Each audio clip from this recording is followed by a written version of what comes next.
সোনাহারে হাট চান্দিনার জায়গা বিক্রি বন্ধে অভিযান, 3 দোকানে তালা ঝোলালেন ভূমি অফিস। পঞ্চগড়ের দেবীগঞ্জ উপজেলার 6 নং সোনাহার মল্লিকাদহ ইউনিয়নের জগন্নাথ হাটে দীর্ঘদিন ধরে দখলে থাকা চান্দিনার জায়গা ক্রয় ও বিক্রি অভিযোগের প্রেক্ষিতে প্রশাসন অবশেষে মাঠে নেমেছেন। অভিযোগ সূত্রে জানা যায়, হাটের যেসব দোকান স্থান কেনাবেচা হচ্ছে সেগুলোর কোনো সরকারি বৈধ কাগজপত্র নেই।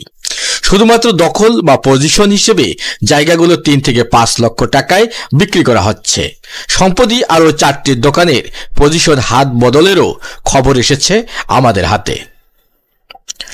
স্বপন দাস দাবি করেন, তিনি ময়নুলের কাছ থেকে 5 লক্ষ টাকায় ডিটের মাধ্যমে দোকান ক্রয় করেন এবং পরে তা 3 লক্ষ টাকায় বেলালের কাছে বিক্রি করেন।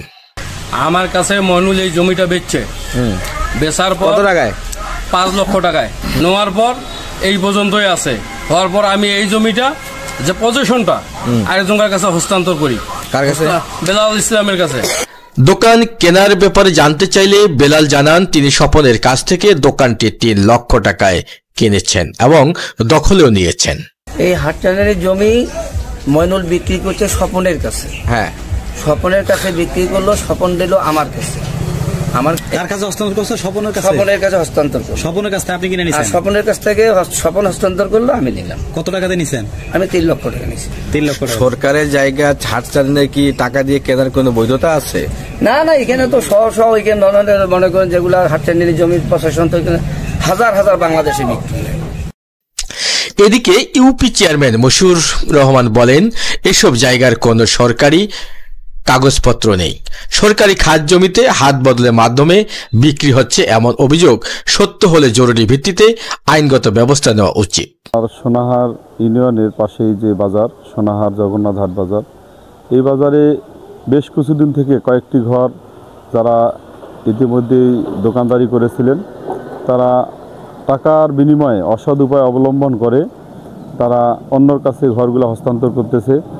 ভূমি অফিসের কর্মকর্তা নড়েচড়ে বসায় সোনাহার বাজারের 3টি দোকানে তালাবদ্ধ করেন উপসহকারী ভূমি কর্মকর্তা মিজানুর রহমান।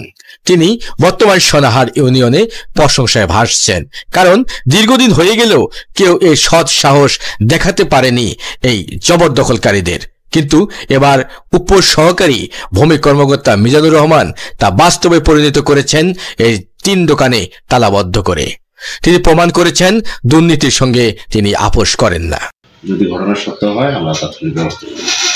এটা সঠিক না, এটা বাইরে বাইরে বলতে পারে, অফিস এগুলোর সাথে জড়িত না। বর্তমান আরেকটি বিষয় জানিয়ে রাখি, জগন্নাথ হাটের দোকানগুলো পরবর্তী বা বর্তমান দখলকারী যে তালিকা হয়েছে তার মধ্যে রয়েছে ময়নুল ইসলাম, বেলাল ইসলাম, রহিদুল, জুয়েল ইসলাম, দীপেন ও সবুজ ইসলাম।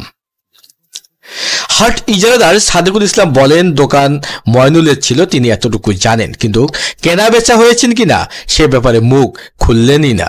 অবশ্য কোনো শুনিলে জানি ময়নুলের দোকান, এটা জানি আর কি।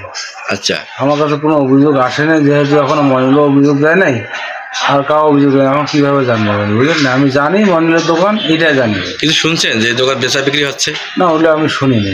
আমরা দেখতে চাই বাস্তবে আইন প্রয়োগ কতটুকু চলছে, কারণ সরকারি হাট চান্দিনা বেচা কেনা টাকার বিনিময়ে, অর্থের বিনিময়ে, সেটা কারো বোধগম্য।